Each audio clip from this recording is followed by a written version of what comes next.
प्रश्न आपके अंदर स्वयं के लिए पनपते हैं, आप संबोधन के बाद उन प्रश्नों को भी आप कर सकते हैं। तो चूंकि मैंने जो पिछले कई बड़े बच्चा के साथ कुछ व्याख्यान मैंने अटेंड किए हैं, उसके अंदर सार के अंदर मैं यही कह सकता हूं कि लगभग सभी सवालों के जवाब आप लोगों के उस संबोधन के अंदर मिल जाते हैं, लेकिन फिर भी कई सवाल ऐसे होते हैं जो अंदर भाव के अंदर रह ही जाते हैं। तो उन सवालों को करने का भी आप सबको भरपूर मौका मिलेगा।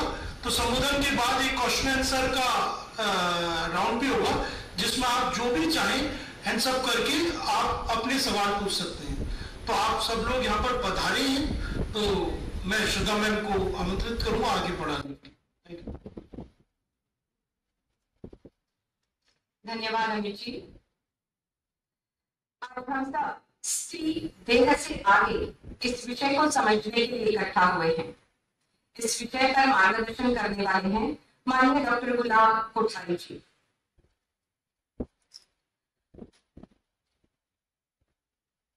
कोठारी जी सद्य में देश भर महिला शक्ति उजागर करने के लिए महिला समूहों से संवाद कार्यक्रम कर रहे हैं, और आज इस सोहन भूमि में मैं आपका मनपूर्वक स्वागत करती हूँ। मैं मुंशीबाद उच्च माध्यमिक विद्यालय की प्राचार्य सुश्री सुचेता नायक जी से विनती करती हूँ कि वे फूलों से डॉक्टर कोठारी जी का स्वागत करें।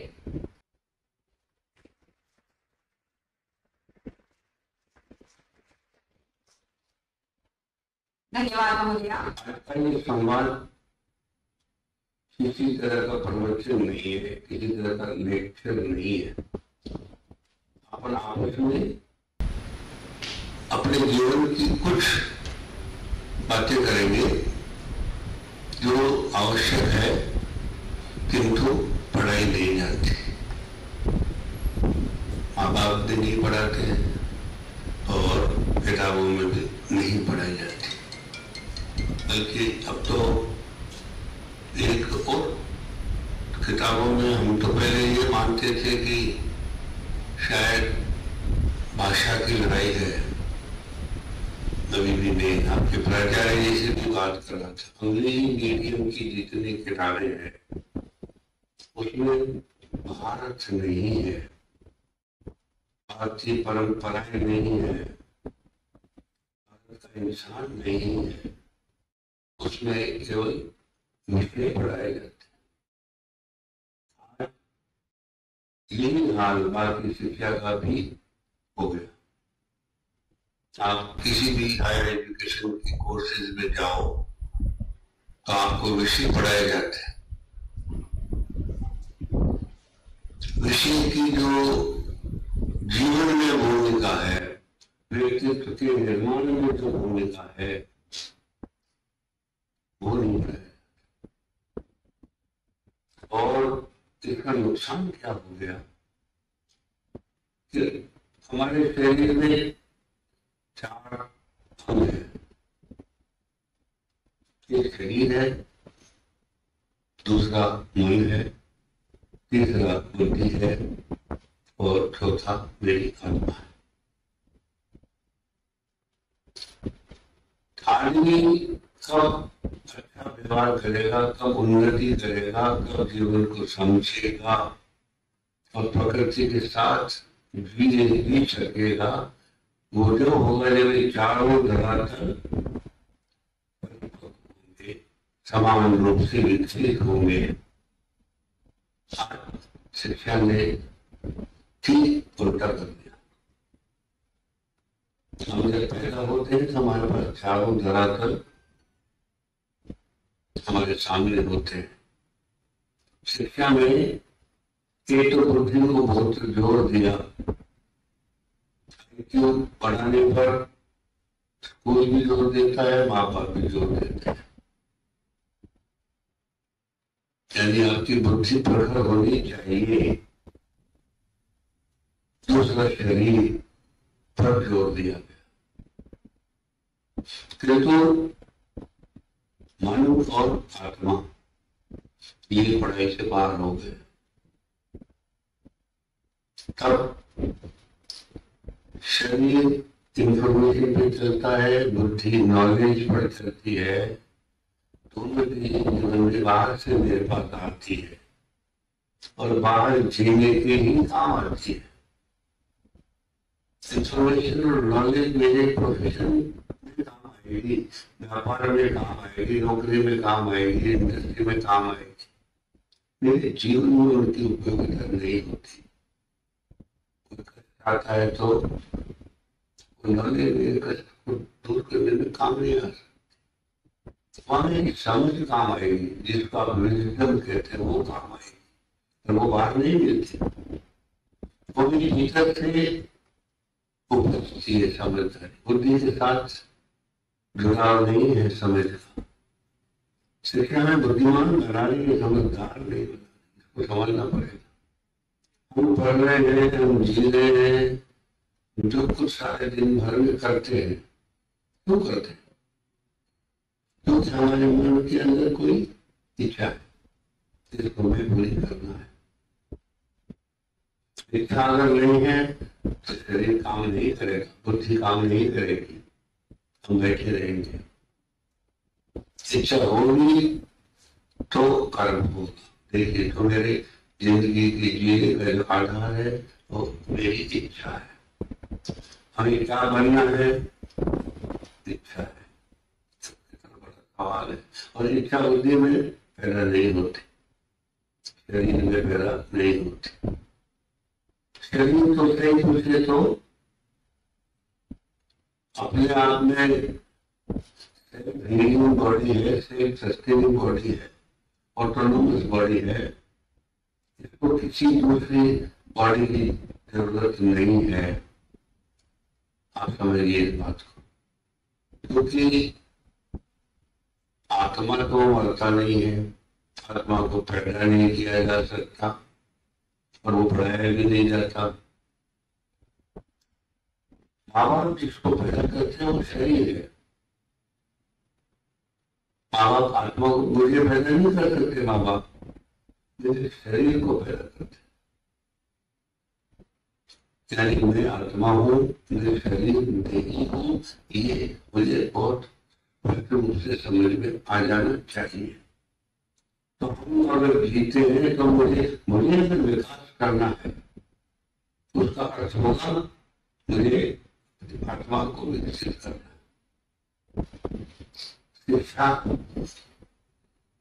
का आधार लक्ष्य क्या है? अच्छा फैक्ट्री मिले, अच्छी नौकरी मिले, उसके अलावा शिक्षा कोई आधार नहीं, कोई लक्ष्य नहीं है। नौकरी करने का मतलब पेट भरना है, सुविधाएं इकट्ठी करना है, उसमें मैं नहीं हूँ। समझे मेरे को शरीर माँ बाप करते पैदा, तो उस शरीर के लिए हम जिएंगे। अगर शिक्षा से आगे मुझे जीना सिखाती नहीं है, शिक्षा मुझे बताती नहीं है कि उसके आगे ही मैं हूँ, मेरे शरीर तो नहीं हूँ। ये बहुत बड़ा प्रश्न है इसमें। और शिक्षा में मुझे क्या बनना है उसका लक्ष्य भी मुझे नहीं मालूम। शिक्षा नहीं सिखाती कि जीने का लक्ष्य क्या बनाना चाहिए और उसको बनाकर आगे बढ़ना चाहिए। हर आदमी हर व्यक्ति का एक लक्ष्य होना चाहिए जीवन में। मुझे मालूम था मुझे गोवा आना है तो मुझे गोवा की फ्लाइट ही लेनी है, और बाकी फ्लाइटें कहाँ जा रही है मुझे उससे कोई लेना देना नहीं है। ये समझने की बात। मुझे क्या बनना है मेरे दिमाग में बहुत क्लियर रहना चाहिए। अगर वो क्लियर नहीं है तो इम्तिहान देने के बाद भी मुझे नहीं पता क्या करना है। कोई वैकेंसी की पढ़ाई पढ़ेंगे और वही अप्लाई करके आगे कर लेंगे। तो ये तो जीवन की नहीं है। शिक्षा प्लानिंग सिखा ही नहीं रही। आप इसका कारण देख लो। आप आज इतने शिक्षा पाने वाले शिक्षित लोग क्यों बेरोजगार घूम रहे? ये सबसे बड़ा उदाहरण भी है इसी शिक्षा का। इससे बड़ा उदाहरण कहाँ से लाएंगे?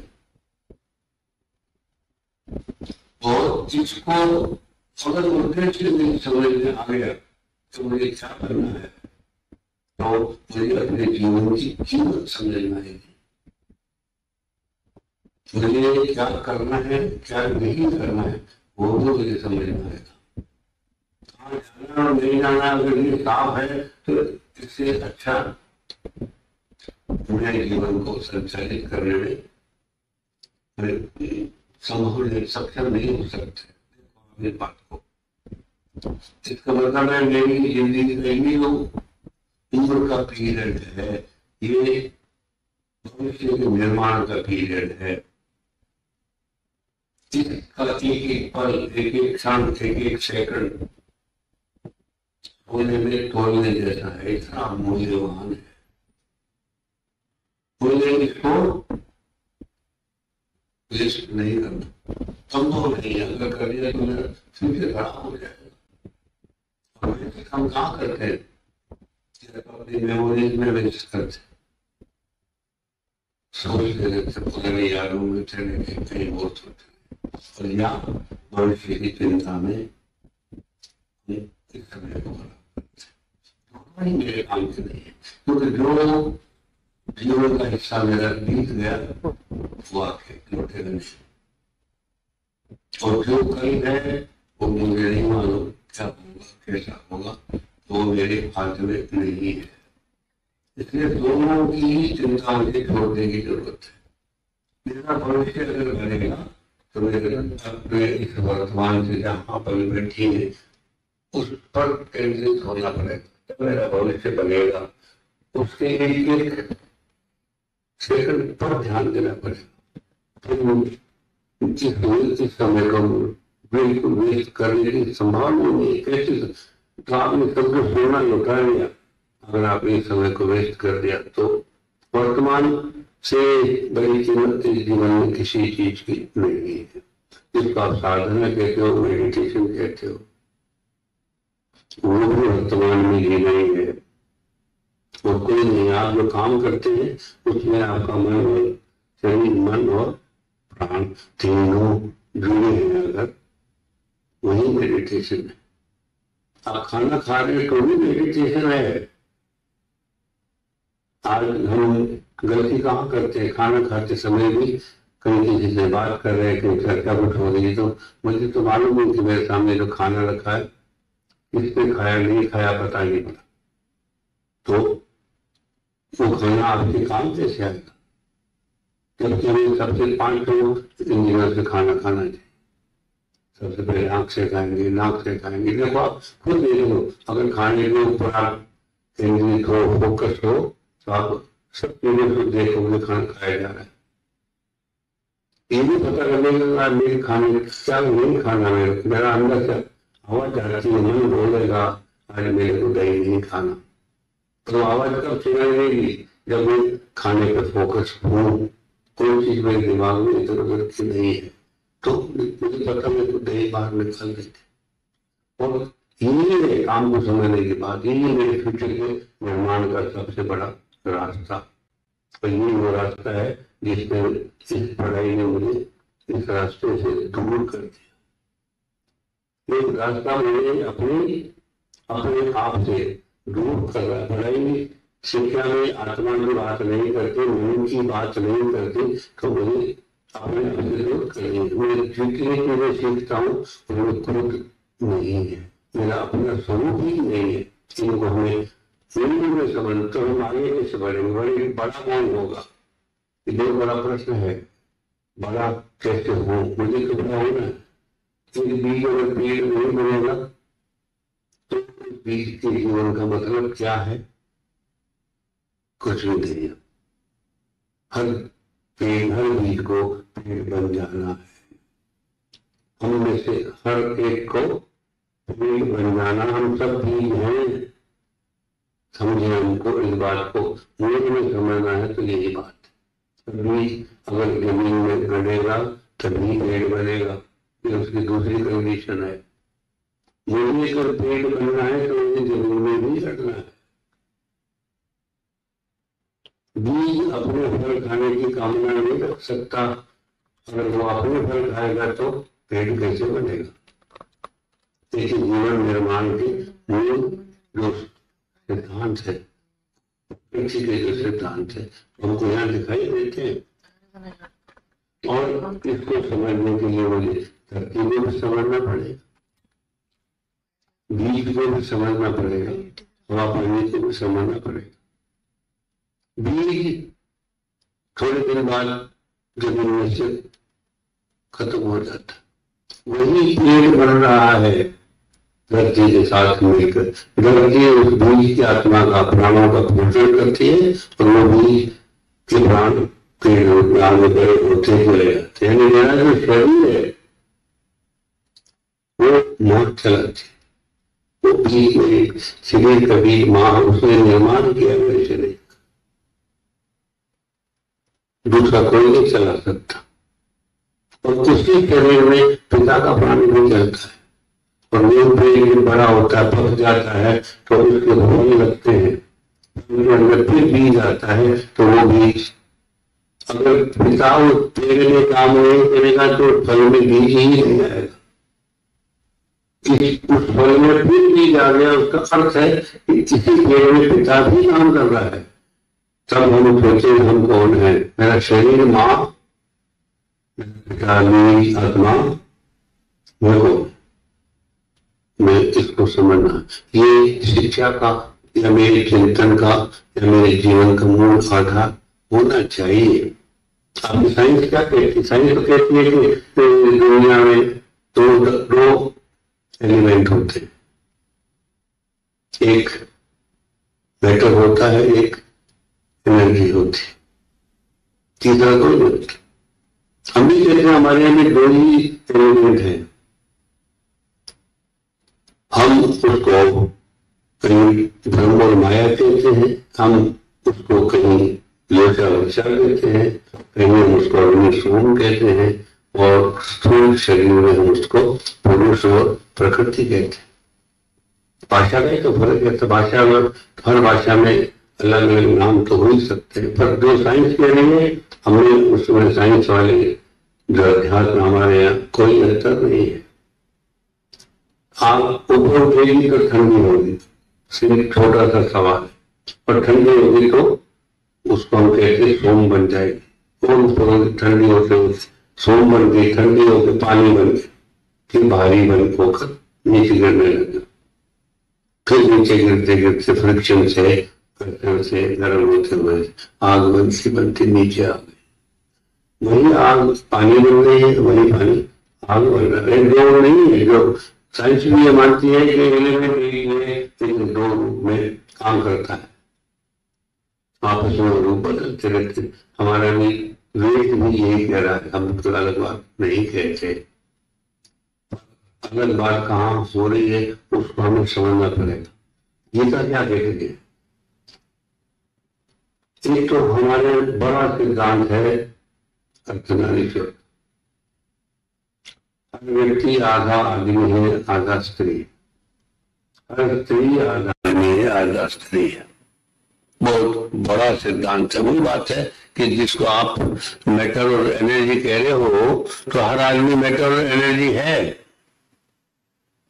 मैटर के स्वरूप अलग है, एनर्जी के स्वरूप अलग है, लेकिन हर आदमी हर स्त्री मैटर और एनर्जी का ही तो रूप है, दूसरा रूप नहीं है कोई भी। मैं पुरुष हूं लेकिन भीतर स्त्री भी हूं, आप स्त्री हैं भीतर पुरुष भी है। ये अर्धनारीश्वर का सिद्धांत है और इसी के आधार पर पूरा जीवन हमारा संतुलन में रहता है। इसी के आधार पर हमारे जीवन के जितने भी प्रक्रियाएं, परंपराएं और रिचुअल्स बने हैं, रिवाज बने हैं, संस्कार बने हैं, इसी अर्धनारीश्वर के सिद्धांत पर बने हैं। तो कुछ छोटा बड़ा थोड़ी है, आत्मा में तो हम सब एक है। शरीर ही भिन्न है, वो चूंकि भिन्न भिन्न माताएं दे रही है। पुरुष तो एक ही, पुरुष आत्मा को कहते हैं। सब में आत्मा एक ही है, इसलिए समाज पुरुष प्रधान है। पुरुष का मतलब मेल ही नहीं है, यहाँ मेल और फीमेल की कोई बात ही नहीं है। पुरुष आत्मा को कहते हैं। तभी कृष्ण कहते हैं कि मम्मी वंश जीव लोग, सब में मेरा अंश है, तो सब पुरुष है। आप भी पुरुष हैं, हम भी पुरुष हैं, सब प्राणी पशु पक्षी सब पुरुष हैं, क्योंकि सब में आत्मा वही है। इसको हमें फिर बहुत स्पष्ट रूप से समझ लेना चाहिए। लेकिन एक कृष्ण गीता में और एक बात कह रहे हैं कि मैं तो पुरुष हूं, लेकिन मेरी प्रकृति दो है, एक परा प्रकृति है और एक अपरा प्रकृति। इसको मैं चाहता हूं आप लोग बहुत अच्छे मन से सुने और याद रखने का प्रयास करें, ताकि ये जीवन में आपके उतर सके। बहुत सबसे महत्वपूर्ण मुद्दा है ये। पुरुष एक है और प्रकृति दो है। पुरुष एक है, स्त्री के रूप दो हैं। वो हमें अब कोई नहीं पढ़ाता, माँ भी नहीं पढ़ाती और शिक्षा भी नहीं पढ़ाती। संस्कृत में जो सभ्यता है नई, वो भी नहीं पढ़ा, बल्कि वो तो और दूर ले जा रही है। आज हमने जो शिक्षा का रूप देखा, जिससे समाज का निर्माण कर रहे हैं, उसमें अगर कोई दुखी है तो वो स्त्री है। जितना अत्याचार अनाचार स्त्री के साथ हो रहा है, वही दुखी है। उसको उसी के लिए वो बार बार एक नारा लग रहा है सशक्तिकरण का। शक्ति कौन देगा उसको? हमारा हमने तो उसी को शक्ति कहते हैं। इस देश में शक्ति का रूप स्त्री है और कोई नहीं है। पुरुष को भी जन्म वही देती है, पुरुष को ताकत वही दे रही है, पुरुष को संस्कार वही दे रही है, तो देने वाली तो स्त्री है। इस पढ़ाई में उसको मांगने वाला बना दिया, उसकी हैसियत मांगने की नहीं है, कर दी गई है। और उसका कारण यही है कि हमको बराबरी पे खड़ा कर दिया। मेरे जो दो भाव थे स्त्री के, जो दो रूप है प्रकृति परा और अपरा, उसको एक कर दिया कि पुरुष का भी एक ही स्वरूप है, स्त्री का भी एक ही स्वरूप है और दोनों बराबर हैं, दोनों में कोई भेद नहीं हो सकता। ये कैसे हो गया? देने वाले को भी आप लेने वाला बना रहे हो। इसको थोड़ा समझने की बात है। पुरुष देने वाला है किस अर्थ में है कि उसके पास बीज है बस, लेकिन स्त्री खाली लेती है, लेकिन देती वापस देने वाली है, परा करके देने वाली है। इस स्वरूप को हमें अलग तरह से कहीं न कहीं गहराई से सृष्टि के स्वरूप के साथ समझना पड़ेगा, वरना समझ में नहीं आएगा। आप देखिए आम घरों में, आप अपने अपने घरों में, रिश्तेदारों के परिवारों में थोड़ा देखें कि लड़की को हम कैसे बड़ा करते हैं और लड़के को हम कैसे बड़ा करते हैं। उनकी जा रही है ईश्वर से कि अच्छा देना, अच्छा देना, और अच्छा क्या होगा उसकी भी मूर्ति मन में परिकल्पना करके करते करते बड़ी हो रही है। देखिए वो जीवन से कितनी जुड़ी है, नजदीक से।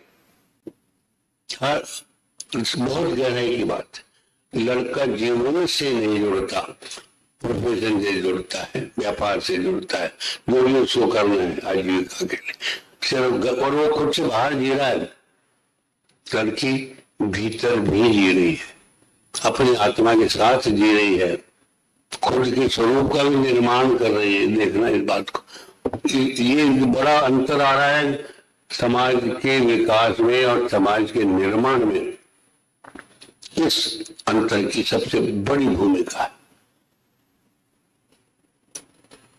इस निर्माण, पहले खुद का निर्माण करना जरूरी है। जहां खुद का निर्माण सही दिशा में हो रहा है, वहां समाज गड़बड़ कभी नहीं हो सकता।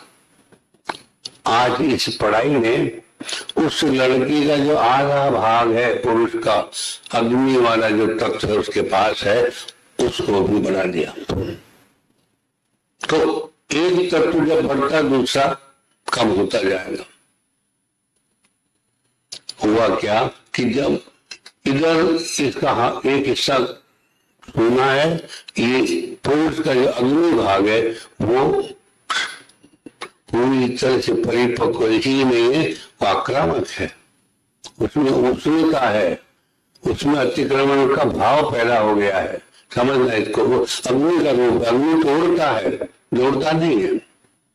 जबकि सौम्यता, माधुर्य, ये सब जोड़ने का नाम है, ये सब स्त्री का नाम है।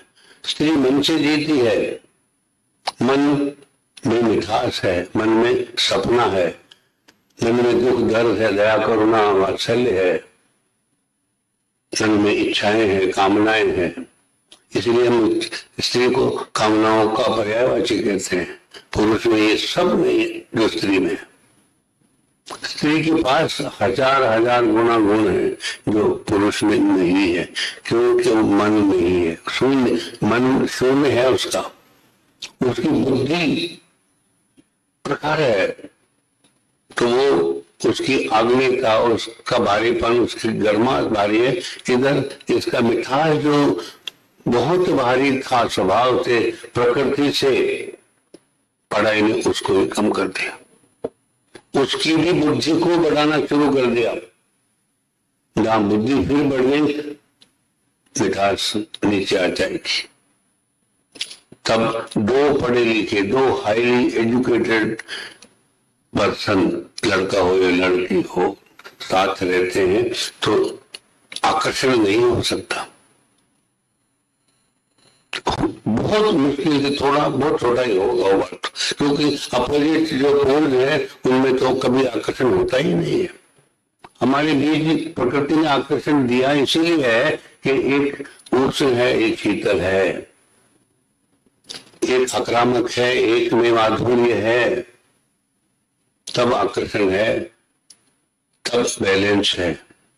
लेकिन इस पढ़ाई ने उस बैलेंस को खत्म कर दिया। दोनों के बुद्धियों को बढ़ाया, दोनों के शरीर को बढ़ाया, दोनों के मन नीचे चले गए। उनकी देखभाल नहीं हुई, उनका पोषण नहीं हुआ। तो ये जो आज जितनी चीजें दिखाई दी, तो क्या हुआ? मन में क्या है? सबसे बड़ी चीज वो सांत्वना है, मन संवेदना है। ये जो संवेदना है वो मानवता का सबसे बड़ा गुण है। मानवता की पहचान है संवेदना। माँ की विशेषता क्या है? संवेदना है। तो वो संवेदना पुरुष के पास कहाँ है? बड़ी मुश्किल से मिलेगी, थोड़ी बहुत मिलेगी। तो माँ की ताकत है संवेदना, इसको समझना। इस पढ़ाई ने उस संवेदना को मेरे से छीन लिया। ये तो आज जितनी तकलीफें आपको इस पढ़ाई की वजह से दिखाई दे रही है लड़कियों को, वो सब मुझे जिंदगी भर उन्हीं की तकलीफ है, और उनको जिंदगी भर का इस पढ़ाई ने छीन लिया कई कारण से। बुरा मत मानना, थोड़ा गहराई से समझना, तब आपको समझ में भी आ जाएगा। हमको एक भ्रम जाल में डाल रखा विकास के नाम से। इस पढ़ाई के कारण से हमारे साथ क्या क्या हुआ? नंबर एक, हमारी संवेदना घट गई। सबसे पहले अब जितने हायर एजुकेशन में आगे चलते चले गए, आप प्रोफेशनल बनते चले गए, बुद्धिमान होते चले गए, बहुत अच्छी अच्छी नौकरियों में, अच्छे अच्छे पदों में चले गए, पर आपकी संवेदना उतनी ही कम होती चली गई। उसको आप देखो ना, आज आप हायर ITI IIT में और इन बड़े इन जहां हायर एजुकेशन इंस्टीट्यूशन है वहां देखो, उन बच्चों को देखो क्या है उनके पास। वो आपस में मिलते हैं तो उनको महसूस नहीं होता कि मैं लड़की हूं तो किसी अच्छे लड़के से बात कर रही हूँ, या लड़का हूं तो अच्छी लड़की मेरे सामने है। जो वाइब्रेशन होना चाहिए शरीर में, थ्रिल होना चाहिए, कहाँ स्पंदन, मन स्पंदित होना चाहिए, नहीं होता। इसको बहुत गहराई से मेरी जिंदगी की ताकत ये संवेदना है। जहाँ संवेदना वही मानवता है, वहां संवेदना नहीं। इस शिक्षा ने मेरी संवेदना छीन ली। तो न तो लड़के को पता है न लड़की को अगर पता है, समझ में आ रहा है, तो फिर बच्चा क्या? मानवता तो यही है कि मैं अपना मैनहुड समझूं, आप अपना वुमनहुड समझो, और उसको जिए, समझे नहीं, उसको जिए, रग रग में वो भरा हो। शिक्षा ने उसको बाहर निकाल दिया। आप देख लो किसी भी जगह जाए, तो ये मेरा सबसे बड़ा नुकसान तो ये हुआ कि मेरे जीवन से संवेदना घटती चली गई शिक्षा के साथ। दूसरा नुकसान ये हुआ मेरे मन का नुकसान, आत्मा का नुकसान। और शरीर का बड़ा नुकसान क्या हुआ कि शादी का समय बदल गया। जहां मेरी जरूरत थी, प्रकृति ने जो मेरे को अवसर दिए थे, जो मेरे को फिर सत्र जिस सत्र में होना चाहिए था वो पीछे छूट गया, तब उसका नुकसान कई तरह के, एक तरह नहीं कई तरह के हो गए। ये IVF के जितने भी आप अस्पताल देख रहे हो उसी का नुकसान है। ये जितना लिव इन रिलेशनशिप देख रहे हैं उसी का परिणाम है। जितने विवाह विच्छेद और डिवोर्सेज हो रहे हैं उसी का परिणाम है। जितने कैंसर हो रहे हैं यूट्रस और ब्रेस्ट के, ये उसी का नुकसान है, क्योंकि हमें उन सब चीजों की बहुत सारी निरोधक दवाइयां खाने का अभ्यास करना पड़ता है, ताकि हम संतान कोई पैदा ही नहीं करना चाहता। जब उस लेवल पर आप हायर एजुकेशन में चले गए, उस लाइफ स्टाइल में जी रहे हो, तो ये सब उसी के परिणाम है। और ये सारे परिणाम केवल स्त्री के लिए दुखद है, तो इसका इन किसी भी परिणाम से कोई वास्ता ही नहीं पड़ता, उसको फर्क ही नहीं पड़ रहा है। वो घर में भी जा रही है तो स्त्री जा रही है, बाहर भी स्त्री निकल रही है, दूसरे घर में भी स्त्री जाएगी, फिर वहां से भी बाहर वही निकल रही है। पुरुष को देखे हम, वो अपनी जगह कायम है, कोई अंतर उसको नहीं आ रहा है। तो अब आप उसी पुरुष से शक्ति मांग रहे हो जो आपकी जिंदगी का सारा का सार उसने खत्म कर दिया। आधा विज्ञान ने पेस्टिसाइड खाने और फूल फल सब्जियों में भर दिया, तो खाने को जहर कर दिया, दूध को जहर कर दिया, तो मेरे जीवन में फिर बचेगा क्या? बचा जो मेरे मन की समझ थी उसको पढ़ाई में जहर कर दिया।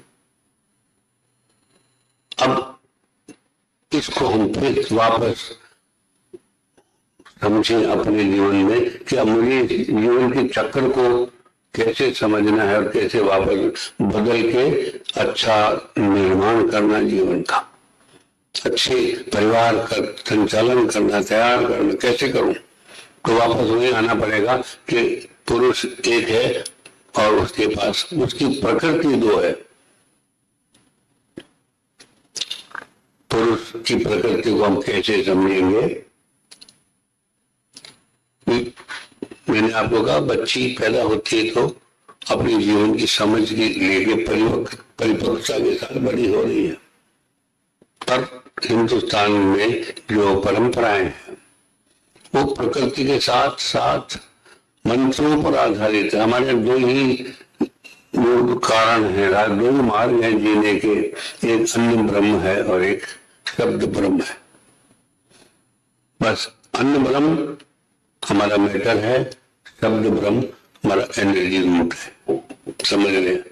अन्न किसको कह रहे हैं? लक्ष्मी है। इधर शब्द हमारा सरस्वती है। तो यही मेरा मैटर लक्ष्मी। लक्ष्मी जड़ है, ध्यान रखना, उसमें चेतना नहीं है। जितने भी धन संपदा आप जिसको लक्ष्मी कह रहे हो, ये पृथ्वी की लक्ष्मी कहलाती है। और इसी से बाकी सारे जो भी लोहा सोना चांदी बन रहा है वो सब इसी में खोद खोद के निकाला जा रहा है। और मिट्टी से ही बन रहे हैं सब। पंच महाभूतों से मिट्टी बन रही है। मेरा शरीर पंच महाभूत का कहलाता है, इसलिए हम शरीर को भी मिट्टी कहते हैं। तो माँ इस शरीर का निर्माण कर रही है। माँ का शरीर भी पंच महाभूत का है और माँ मेरे शरीर का जो निर्माण कर रही है वो भी उसी मिट्टी का बना हुआ है। उसी मिट्टी में से अन्न पैदा हो रहा है और उसी अन्न से फिर मेरा शरीर बन रहा है। समझ, और एक शरीर की उम्र है, उसके बाद खत्म हो जाएगा, मुझे शरीर बदलना पड़ेगा। पर बहुत भेद की जो बात है कि केवल माँ को पता लगता है धरती पे कि मेरे घर में कोई नया मेहमान आ रहा है, पिता को भी नहीं पता और किसी को देवता को पता नहीं लगता धरती पे सिवाय माँ के इस घर में मैं क्यों? एक तो खुद प्रार्थना कर, पूरी उम्र प्रार्थना करती रही है ईश्वर से कि मुझे अच्छी संतान देना, सात्विक संतान आनी चाहिए इस घर में। तो ईश्वर से उसका मन जुड़ा हुआ ही रहता है। अब समझना, माँ के पास इंटेलिजेंस होता है, पिता के पास इंटेलिजेंस होता है, वहाँ तर्क है, वहाँ तर्क, माँ के पास तर्क नहीं होता। अंतर मन से बोलती है, जो बोल दिया सही है, वो फिर उसके बाद कुछ नहीं कर रही है। पर आप इसको यहाँ समझो, हिंदुस्तान में अब शादी क्या है? शादी भी तो मंत्रों से कराई जा रही है। शरीर की शादी नहीं होती हमारे यहाँ। शरीर लक्ष्मी से जुड़ा है, पदार्थ है, उसमें जीवन नहीं है, चेतना नहीं है। सरस्वती चेतना है, शब्द है, मंत्र है। तो मेरा शरीर का एक हिस्सा मंत्रों से भी बना है, और मेरी आत्मा, केवल मंत्र ही आत्मा तक पहुंच सकते हैं, मैटर आत्मा तक नहीं पहुंचता। तो मेरे जीवन के दो हिस्से हैं, एक शरीर है, एक आत्मा है। माँ को ये पता है कि ये जो आत्मा आया है मेरे घर में किस शरीर को छोड़कर आया। माँ की दिव्यता समझना। अब आप न तो कोई पढ़ाई समझाएगी, न कोई डॉक्टर समझाएगा, न मेडिकल साइंस समझाएगी, और न कोई देवता समझा सकता है। केवल माँ बता सकते हैं कि इस घर में जो आ रहा है मेहमान कौन से शरीर को छोड़कर आ रहा है। ये छोटी बात नहीं है। हमारी पढ़ाई में उल्टा छीनी है मेरे इस ज्ञान को। जो गांवों की अनपढ़ माताएं थी और हजारों साल से जी रही है, ये सब पेट में अभिमन्यु बनाना जानती थी। आज की माँ ने, इस पढ़ाई ने इस माँ को वहां से हटा दिया, शरीर रह गया। जैविक माँ है, जैविक संतान पैदा कर रही है। अब दैविक संतान ही नहीं हो गया, वो उसका दैविक स्वरूप खत्म हो गया। हम स्त्री को देवी कह रहे हैं। बीच में कितने मंदिर है देवियों के, और कितने अनुष्ठान होते। सारे नवरात्र में 9 दिन देवियों का आराधना हो रही है। और अभी आपने देखा श्रद्धा जी कह रही थी यतनारी पूजन थे हमन तत्व देवता का इतना बड़ा स्वरूप। आज ही माँ की इतनी बड़ी कीमत है देश में, कन्याओं का पूजन हो रहा है देश में। क्यों? कि वो इस देश को अच्छी गुणी संतान देगी, और देश सब पूरे देश का दायित्व है कि वो उसकी रक्षा करे। यहाँ समझ में आएगी वो बात कि माँ को ये पता है कि वो कौन सा शरीर छोड़ के आई। पशु थी, पक्षी थी, पेड़ पौधे थी, वो प्राण कहाँ से आ रहा है। और अब उसको इंसान बन के मेरे घर में जीना है 100 साल, मेरे घर का प्रतिनिधित्व करना है। तब उसकी जरूरत क्या होगी? तो वो माँ उसका भूतकाल जान रही है, माँ उसका वर्तमान जानती है, उसका भविष्य जानती है। तो माँ तो त्रिकालदर्शी है, अपनी संतान की साधारण कहाँ है, शुद्ध देवता है माँ। ये शरीर नहीं है माँ। अब देख लो, वो देवता जो संतान की तीनों काल को समझ रही है, वो उसके शरीर का भी निर्माण कर रही है अन्न के साथ, और उसकी आत्मा का निर्माण कर रही है। देखिए वो क्या था, उसे इंसान बना रही है, इस घर में जीने लायक बना रही है उस जीव को। कुछ भी था, उसके पक्षी कहीं भी आया, छोड़ के आया, पर अब उसको इंसान बनना है। तो ये जो समय उसके हाथ में है 6-7 महीने का, उसमें उसको इंसान बनाना है। हमको तो ये देखो, आप सामने पढ़ते डॉक्टर इंजीनियर बनने में कितने साल लगते होंगे, उसके पास तो इतने से महीने हैं। और काम क्या है? जानवर को इंसान बनाना, आत्मा का निर्माण कर देना। वही देश का निर्माण करेगा, वही समाज का निर्माण आत्मा करेगा, शरीर नहीं करेगा। शरीर तो मैंने कहा साधन है, बुद्धि और मन सब साधन है, पर निर्माण मैं तो आत्मा हूं। तो मेरे को अगर खुद का निर्माण करना है तो मुझे अपनी आत्मा का निर्माण करना पड़ेगा। तो ये ड्यूटी कहाँ हुई? ये स्त्री के पास ये भूमिका आई। ये दिव्यता के साथ ही वो इसको पूरा कर सकती है, नहीं तो काम पूरा हो ही नहीं सकता। और ये आज का समाज क्यों ऐसा हुआ? क्योंकि माँ की भूमिका खत्म हो गई। आत्मा का निर्माण, स्वरूप, ज्ञान सब बंद हो गया। माँ को पता ही नहीं पड़ता कि उसके खान पान में, उसके व्यवहार में क्या अंतर आ गया, स्वभाव कैसे बदल गया, इच्छाओं में क्या क्या अंतर आ गए। तो उस गर्भावस्था के पीरियड में सब चीज बदल जाती है माँ की, सपने तक बदल जाते हैं।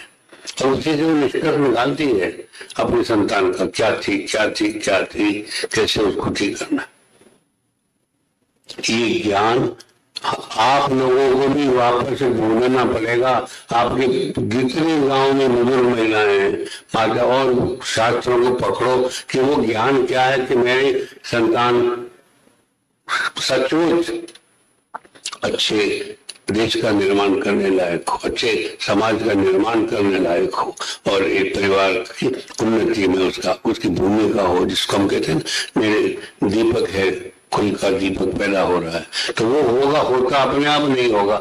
आज तो अपने आप जो पैदा होगा वो पशु ही पैदा होगा, शरीर उसका आदमी का होगा, लेकिन उसका व्यवहार पशु का होगा, क्योंकि माँ उसको वापस इंसान नहीं बना पा रही है, समझ ही नहीं पा रही है कि इसमें को मैं वापस इंसान कैसे बनाऊं। देखिए उसका बड़ा रूप है ये। तो उसकी एक भूमिका तो ये है कि वो पति को पुत्र बना रही है। कौन है पुत्र? पति शरीर में जा रहा है और वही पुत्र बन के आ रहा है बाहर। पिता हुई जाए के पुत्रो, तो वो पुत्र की जो माँ है वो पति की भी माँ है। सच्ची में अगर हम उसको देखें तो ये समझ में आएगा। और हमारे जैसी उम्र में आते आते तो लगता है कि माँ है वो और कुछ है ही नहीं, पत्नी ही माँ है। हर जरा सी भी तकलीफ हुई और वो हमको बच्चों के जैसे संभालने लग जाती है। हम नहीं संभालते, अगर वो बीमार हो जाए तो हम आते ही नहीं, हमको कुछ सिखाया ही नहीं है। तो पहला पार्ट तो हमने देखा कि लड़के को वो जो आधा उसका हिस्सा लड़की है उसको सिखाया, उसको कुछ तैयारी की जिन नहीं किया। दूसरा हमने देखा कि लड़के का जो पुरुष का हिस्सा है उसको हमने डबल तैयार करने की कोशिश करी और उसको हमने माँ का स्वरूप, जिसको प्रकृति परा और अपरा दो प्रकृति है, तो अपरा प्रकृति में तो पंच महाभूत आते हैं, मन बुद्धि अहंकार। 8 कृष्ण कह रहे हैं, 8 जो धाराएं हैं, जो लक्षण है, वो मेरी अपरा, जो शरीर का निर्माण करने वाली प्रकृति है वो मेरी अपरा प्रकृति है और उसमें ये 3 चीजें काम आती है। तो शरीर मन और बुद्धि, शरीर में मन बुद्धि ये मेरे आत्मा के साधन हैं, जीने के कर्म करने के साधन हैं। मैं नहीं हूं ये, और वो मेरी कह रहे हैं दूसरी मेरी परा प्रकृति है, वो सूक्ष्म प्रकृति है, दिखाई नहीं देती है, आत्मा भी दिखाई नहीं देता है। तो उस धरातल पे जितने काम हो रहे हैं तो सारे सूक्ष्म प्रकृति के काम है। जो शिशु है पेट में उसको न कुछ दिखाई देता है, न सुनाई देता है, न बोल सकता, कुछ नहीं कर सकता। उसके बाद माँ उसको कैसे तैयार करती है, उसकी जिम्मेदारी को आप न समझो, कैसे सिखा रही है। उसका एक ही कनेक्शन है उसके नाभि से, और कोई कनेक्शन ही नहीं दोनों के बीच में, कोई शब्द नहीं, कोई भाषा नहीं। आप उसकी पराकाष्ठ है, उसको देखिए, उसकी चरम स्थिति गुरु, माँ को गुरु कह रहे हैं, यहाँ वो गुरु है कि बिना किसी साधन के, बिना किसी संभावनाओं के भी वो जानवर को इंसान बना रही है। देखना इस बात को, क्या इसको आप छोटी बात मानेंगे?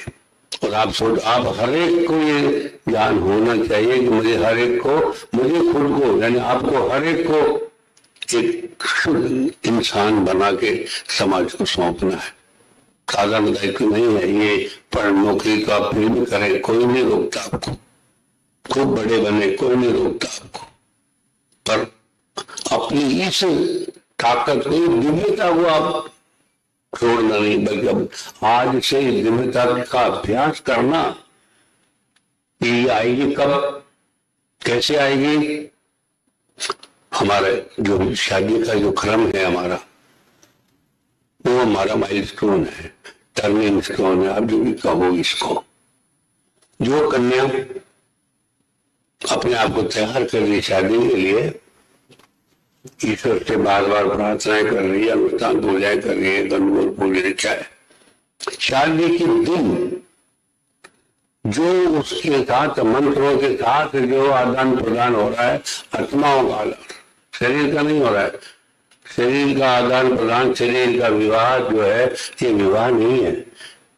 ये तो सभी प्राणी करते हैं, शरीर का आदान प्रदान को, और शरीर का व्यवहार तो मानव उससे ऊपर है। मानव की जो शादी है वो आत्मा से, आत्मा की शादी है। इसीलिए हम कहते हैं हमारा रिश्ता 7 जन्म का है। क्यों है? क्योंकि पिता के, पति का जो प्राण है उसमें 7 जन्मों के जीन्स हैं। पत्नी के 7 जन्मों के जीन्स भी इसी पति में जुड़े हुए आते हैं। तो आगे की सारी संतानों में माँ और बाप दोनों के साथ साथ जुड़ी हुई जीन्स जुड़ जाते हैं। तो रिश्ता कहाँ जाएगा? कहीं नहीं जा सकता। तो अब आप देखिए, एक निर्माण तो स्त्री ने किया शरीर का अन्न के माध्यम से, दूसरा निर्माण आत्मा का किया शब्द ब्रह्म के माध्यम से। अब वो कैसे अपनी भावनाओं से शिशु के मन को तरंगित कर रही है। शिशु पूरा चेतना में होता है उस वक्त, हर चीज समझता है, हर ध्वनि को समझ। ध्वनि ही एक चीज है जो आप देख सकती है, क्योंकि आकाश के बाद बाकी जो नीचे के पांचों चारों महाभूत हैं आकाश से बनते हैं। पंच महाभूतों में पहला महाभूत आकाश है और उसी का जो लक्षण है वो ध्वनि है। इसलिए ध्वनि को कोई रोक नहीं सकता। मैं प्रकाश को रोक सकता हूँ, ध्वनि को नहीं रोक सकते। ध्वनि चारों महाभूतों में से पार होती है, इसलिए माँ ध्वनि का सहारा लेती है, गुनगुनाने का सहारा लेती है, लोरियों का सहारा लेती है, और उन सब में सबसे आगे भावना का सहारा लेती है। मातृत्व में जो भाव है, जो मिठास है, जो शुभ संकेत है, उन सब का सहारा, वही मातृत्व की परिभाषा है। वो वही माध्यम बनता है उसके निर्माण का। दूसरी तो ये कहाँ हुआ शादी के टाइम पर, जिसको आप कन्यादान कहते हो, जो सबसे खराब शब्द आज माना जा रहा है पढ़ाई के कारण। सबसे मुख्य जो जीवन का सूत्र है वो कन्यादान। क्यों?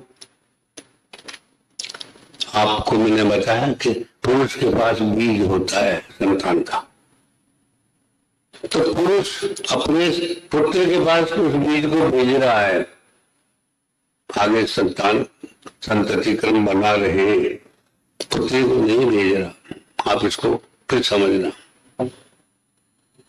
पूरी शादी का जो क्रम है वो सब मंत्रों के साथ चल रहा है। पति पत्नी को पता नहीं उनके घर क्या बोला जा रहा है। उनको खाली बोला कि ये कर लो, वो कर लो, चाहिए सप्तपदी कर लो, लेकिन मंत्र क्या है बोले जा रहे हैं, उनके अर्थ क्या है, और वो मंत्रों का स्पंदन शरीरों में भीतर से उतर के जीव आत्मा तक दोनों के पहुंच रहा है। दोनों के लड़की के माँ बाप भी वहां बैठे हैं, लड़के के नहीं बैठते, समझो बात को। उनके भीतर भी वही मंत्रों के स्पंदन पहुंच रहे हैं। कल शादी में हम आत्माओं को प्रभावित कर रहे हैं दोनों के। तो जो पिता के पास पुत्री के जो बीज के अंश से, प्राण से कहते हैं उनको, जो पुत्री के प्राण पिता के पास सुरक्षित रखे हैं, उन्होंने पुत्री को नहीं दिए, वो प्राण यहाँ मंत्रों की सहायता से दूल्हे के प्राणों से जोड़े जाते हैं। इसको हम कन्यादान कहते हैं। अब वो कन्या पिता के घर से अब आ गई सही अर्थों में शादी के बाद, तो उसका शरीर के संबंध, रिश्तेदार, दोस्त, सहेलियां सब पेड़ में छूट गए उसके समझ बाब। शादी में केवल उसकी आत्मा पति से जुड़ने आती है, यानी अग्नि में सोम आहुत होने आ रहा है। तो विवाह को हम यज्ञ कह रहे हैं, ध्यान रखो। जहाँ अग्नि में सोम की आहुति होती है वह यज्ञ कहलाता है। पुरुष अग्नि है, स्त्री सोम्या है, तो उसकी आहुति का अर्थ है अब वो अपने जीवन में लौट नहीं जा रही, वो पुरुष में समाहित होने आ गई। उसको घर छोड़ दिया, उस देह का खनक से था वहां छोड़ दिया उसकी आत्मा। अब यहाँ उसकी देह में आत्मा ही काम करेगी, क्योंकि आत्मा कहाँ गई? उसके पति की आत्मा के साथ चली गई, बैठ गई वहां जाके, उसकी खाने वहां बिठा दिया। तो अब वो दोनों उसको यहाँ जीवन का क्रम पूरा बदलता है। ये इस देश को समझिएगा।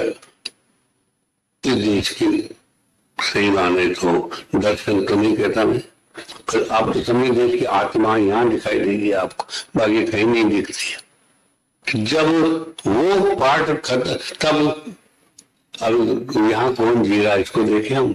अब स्त्री की भूमिका यहाँ क्या है?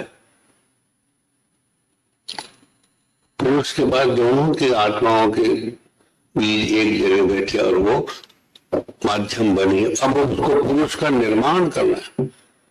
ये जब से निर्माण कर रहे हैं। ये शायद दूसरी बात जब मैंने आपको कहा कि पुरुष का आधा हिस्सा तो खाली पड़ा है, तो जब शादी होके आती है तो सबसे पहले तो उसको एहसास होता है कि अरे भाई इसके पास तो ये स्त्रीण भूमिका नहीं है, उसको भाव ही नहीं है, उसके पास सोना है, अकड़ है, अहंकार है, जो भी कुछ है उसके पास मिठास नहीं है, माधुर्य नहीं है, वात्सल्य नहीं है, दया करुणा के जो भाव, जो महिला के गुण है, माँ के जो गुण पात्रत्व है, कुछ भी नहीं है। तब उसकी स्लेट उसको खाली दिखाई दे रही है। देखिए इस गंभीरता को छोड़ना मत, आपको सबको इसको ही फेस करना है और आपको अपने उस जीवन साथी की स्लेट के ऊपर पहली इबारत जिंदगी की आपको जाके लिखनी है, उसको उस दृष्टि से अब पूरा करना है। इंसान बनाने का काम आपको करना पड़ेगा ताकि उसका वो सौम्य भाग सुनना था, भरा नहीं पढ़ाया नहीं किसी ने लड़के को, वो हिस्सा तैयार आपको करना पड़ेगा। तो आपने जो मूर्ति गढ़ी कि मेरा पुरुष मेरा वर ऐसा होना चाहिए, ऐसा होगा, वो अब वो मूर्ति गढ़ने का टाइम आपका यहाँ आया। अब आप इस मूर्ति को यहाँ से गढ़ना शुरू करोगे तो आपके पास 25 साल का टाइम है।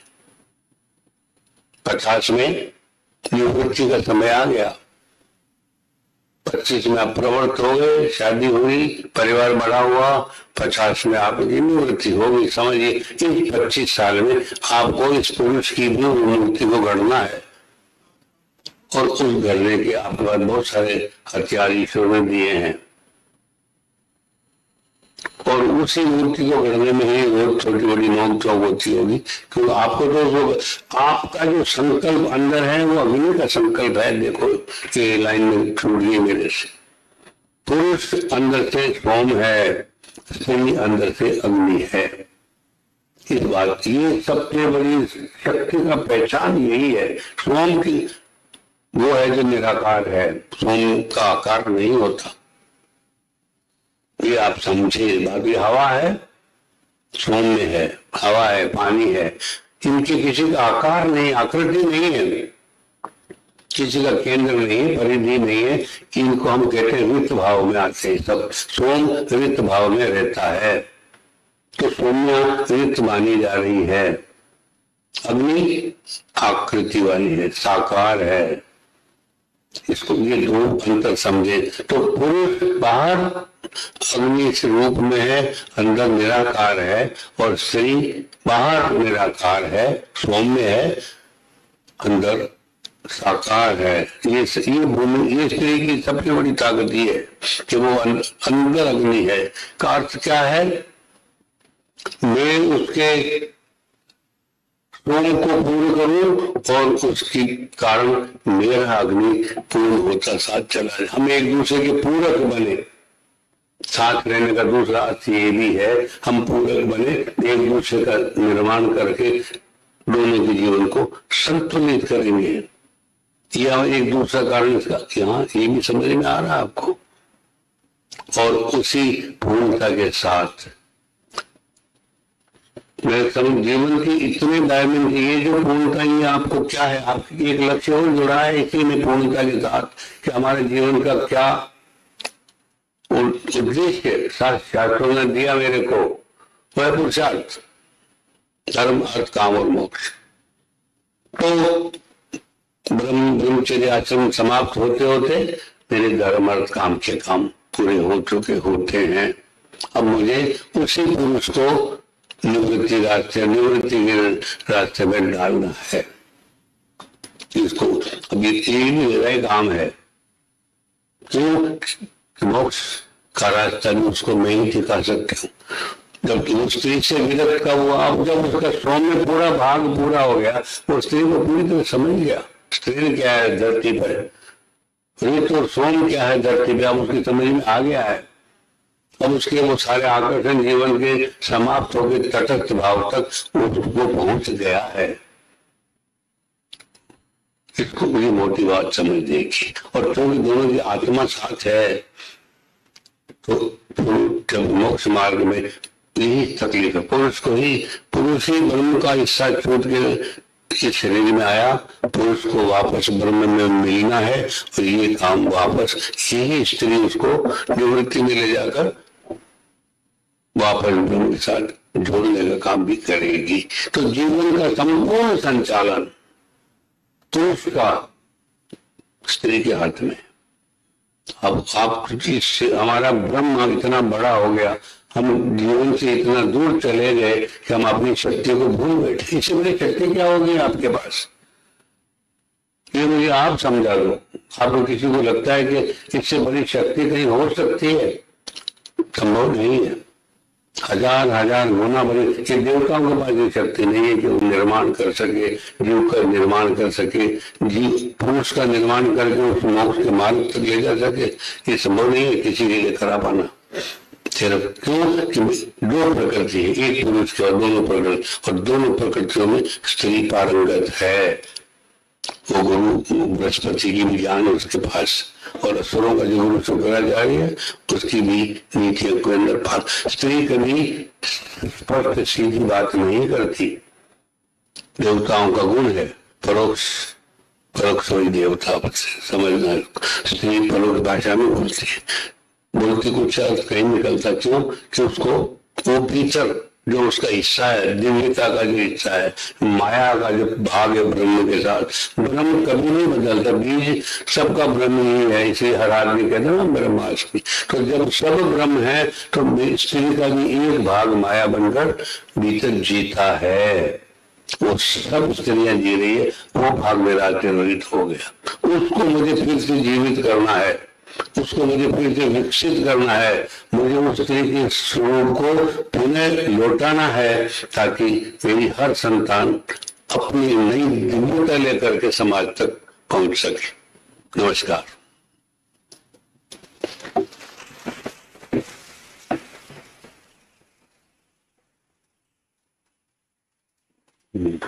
धन्यवाद, धन्यवाद महोदय।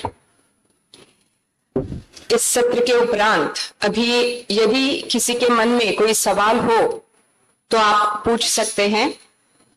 प्रश्नोत्तर के लिए कुछ समय रखा गया है।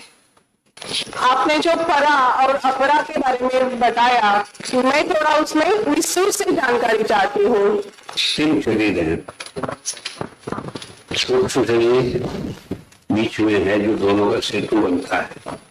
एक स्थूल शरीर है, एक कारण शरीर है जिसको हम आत्मा कहते हैं, एक प्राण शरीर है जो उन दोनों के बीच सेतु का काम करता है, उसको हम सूक्ष्म शरीर कह रहे हैं। वही परा प्रकृति है। प्रकृति जो स्थूल है वो तीन गुणों वाली है, उसको हम सत्रतम तीन गुणों के साथ जानते हैं कि जो त्रिगुणा प्रकृति है वो स्थूल कहलाती है। लेकिन जो सूक्ष्म प्रकृति है बाहर स्थूल शरीर में काम नहीं करेगी, वो प्राण शरीर में काम करती है, वो आत्मा के साथ जुड़कर काम करती है, दिखाई नहीं देगी, उसका काम भी दिखाई नहीं देगा। पर स्त्री के पास वो ताकत है कि वो उस पराशक्ति के साथ जुड़कर जीवन का संचालन करती है। यही तो उसकी ताकत, यही उसकी दिव्यता है। बाकी दिव्यता क्या है? हर प्राणी के अंदर नर और नारी या नर और मादा होते हैं, सबके बच्चे होते हैं, परिवार होते हैं। तो हमारी स्त्री भी वैसी नया कहाँ है?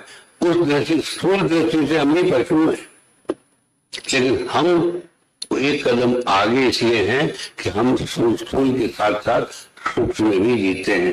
ये स्त्री तो 365 दिन जी रही है, पुरुष भी जी सकता है।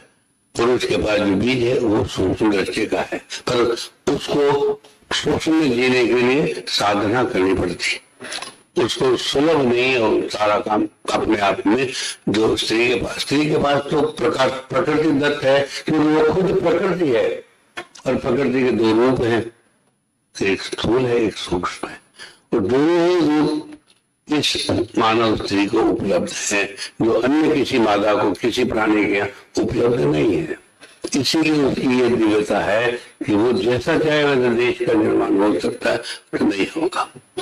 नमस्कार, मैं चित्रा प्रकाश क्षीरसागर पणजी से हूँ, सोशल वर्कर हूँ। मेरा प्रश्न ये है कि अभी लड़कियों में, लड़के भी बोल सकते हैं, उसमें एक ट्रेंड आ रहा है कि DINK बोले तो double income no kids. DINK double income no kids, ये जो ट्रेंड आ रहा है, तो ये जो मानसिकता हो रही है लड़कियों की, लड़कों की, तो ये कैसे बदलेंगे? क्या कर सकते हैं इसके लिए? सिर्फ पैसा चाहिए, लेकिन जो रिस्पॉन्सिबिलिटी है लड़कों की, लड़कियों की, जो बच्चों की, वो नहीं चाहिए। ये ट्रेंड है, तो इसके बारे में थोड़ा सा एक मार्गदर्शन करें आप। मैंने आपसे निवेदन किया कि माँ दोनों की आत्माओं का पोषण भी करती है, उनकी संरचना भी कर रही है, संचालन भी कर रही है, निर्माण भी कर रही है। मैं माँ ही उसकी आत्मा को मनुष्य बना रही है, मानवीय मूल्यों से पोषित कर रही है, वही चूर हो रही है। माँ अगर लड़कों को भी लड़के के सारे गुण सिखा दे, मूल्य, दया, करुणा, ममता, मिठास, सब एक दूसरे का सम्मान करना, ये माँ लड़के को नहीं सिखा रही हमारे समाज में। ये सबसे बड़ा नुकसान यहाँ हो, लड़का है यार, लड़का चलेगा, ये जो भाव उसको हम इग्नोर कर रहे हैं। कुछ भी गलत कर रहा है, हम उसको इग्नोर करते जा रहे हैं। आप उसको वही रोको, उसको सिखाओ कि तुमको भी इसी रास्ता में बड़ा होने के लिए जरूरत है। तो अपने छोटे बाल कहा मैंने आपसे कहा, आप देखो दोनों को बड़ा होते तो देखिए, हम नहीं इग्नोर कर रहे हैं बच्चे को, कुछ सिखाने को तैयार ही नहीं है। नया गुण, मूल्यों की शिक्षा बंद कर दी माँ ने। सबसे बड़ा नुकसान हमारा हुआ है, वो यहाँ हुआ है। अब लड़कियों के साथ हमने इस पढ़ाई में उस गुरु को दबा दिया। वो भी लड़कों के साथ जीना चाहती है, लड़कों जैसे जीना चाहती है, तो वो ऑलरेडी खराब हो रहा है, तो लड़कियां भी खराब होना शुरू हो गई। इसको आप वहां समझना। तो लड़कियां भी अब शरीर के लिए जी रही है, लड़का भी शरीर के लिए जी रहा है, आत्मा के लिए तो कोई जी नहीं रहा है। किसी ने बताया नहीं है कि मेरी आत्मा भी है या मैं आत्मा हूं। शरीर का ही ये पूरी पढ़ाई, मैंने कहा सुविधाओं की पढ़ाई है, शरीर की पढ़ाई है। तेरे को क्या पैकेज मिलेगा उसकी पढ़ाई है। उसके सपने में इसके अलावा कोई जाएंगे, अच्छा मकान हो, गाड़ी घोड़े हो, अच्छे पैसे कमा ले और दुनिया में घूमे, मौज मस्ती करे। तो ये तो सब शरीर से जुड़ी हुई बातें कर रहे हो ना आप। उसने लेना सिखाया, शिक्षा ने देना भी नहीं सिखाया। देने एक ही चीज धरती में माँ है जो सिर्फ देना सिखाती है, लेना नहीं सिखाती। बाल बाल कुछ नहीं लेना है उसको, तो वो क्यों देना सिखाती है? सब उससे जो देना सिखाए वो माँ है। उस शरीर कौन सा है, वो आदमी है औरत, तो उससे फर्क नहीं पड़ेगा। जो देना सिखाता है आपको वही माँ समझ के चलना आप। ये हमने बच्चों की परवरिश तो हमने थोड़ी दिमाग को पता ही नहीं कि कौन आया है, कहाँ से आ रहा है, तो फिर परवरिश कहाँ करेंगे हम? तो मुझे तो लगता है कि अब बच्चों से पहले माँ बाप को वापस सिखाना पड़ेगा, उसको वापस अपनी पुरानी भूमिका पे वापस लाना पड़ेगा, तब बच्चों को। पर आप जो आप जीवन के उस दहली पे पहुंच गए कि हम आपको नई समाज की रचना करनी है, वो आपके हाथ में है।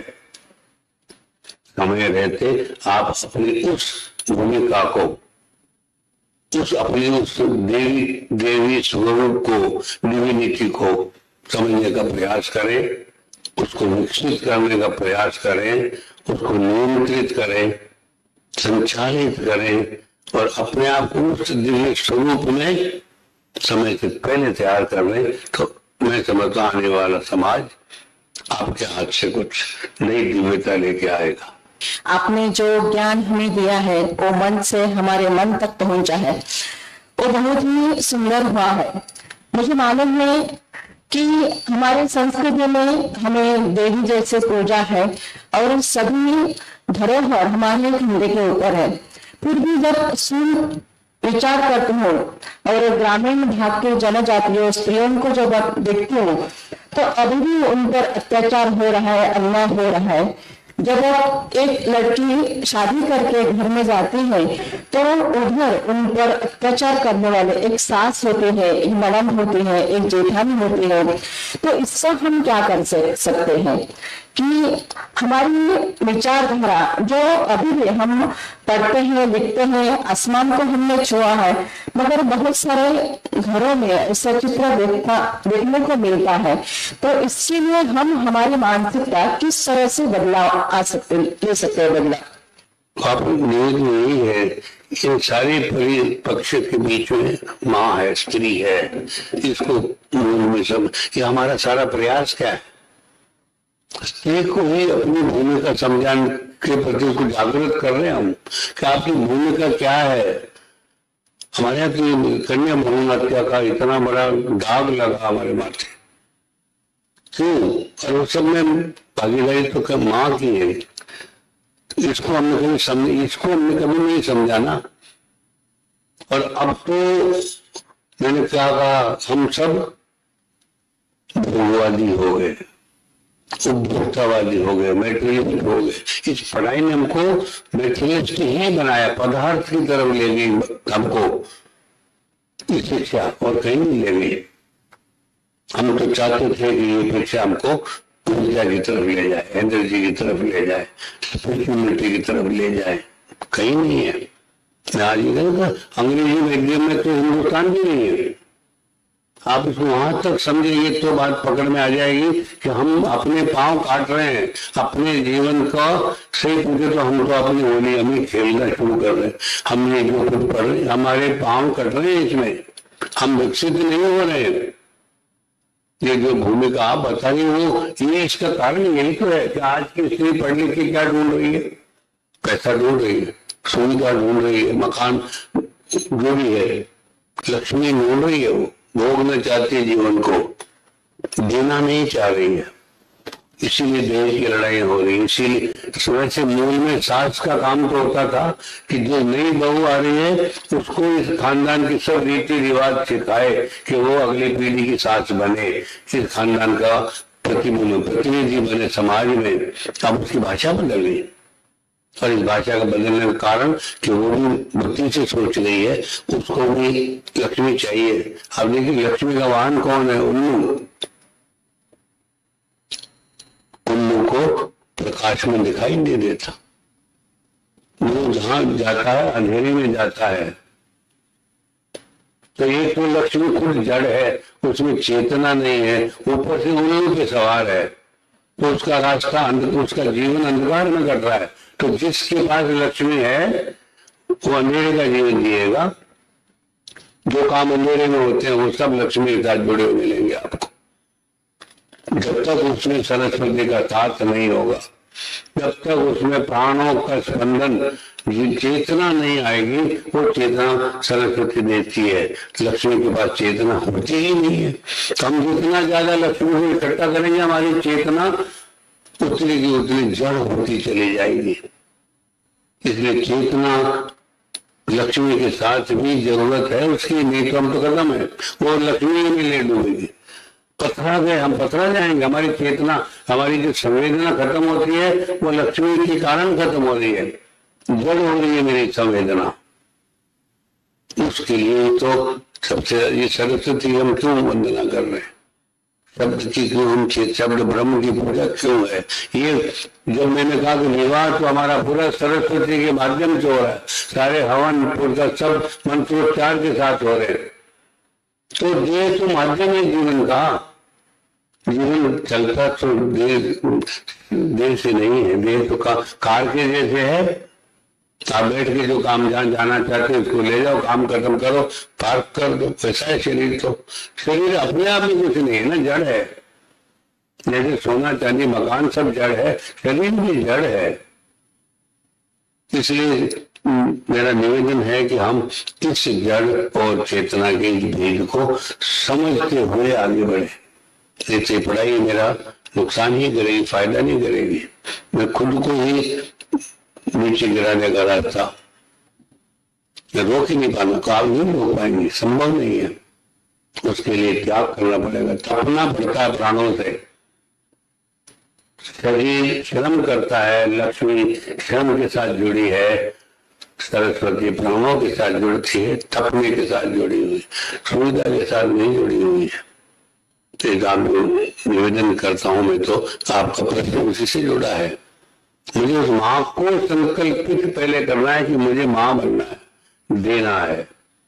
मेरी जितनी ताकत मुझे ईश्वर ने दे के भेजी है वो पुरुष के सामने सैकड़ों सैकड़ों गुना हम दिखाते हैं। जो देवियों के हाथ कितने होते हैं, आपने पुरुष के कभी 1000-1500 हाथ देखे क्या?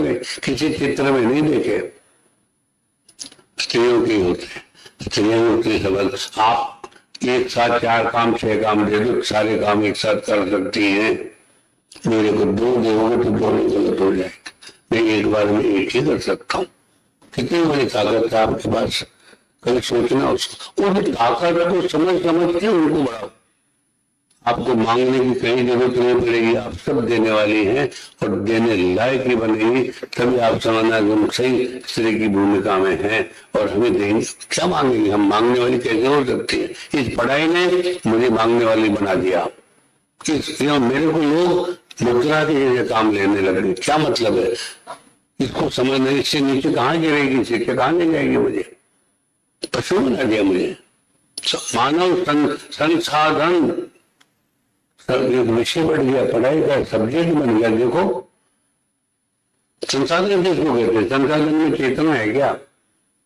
कि जो प्रकृति ने जितने संसाधन मुझे दिए हैं वो सब निर्माण के काम आने वाली चीजें हैं, सब जड़ चीजें हैं।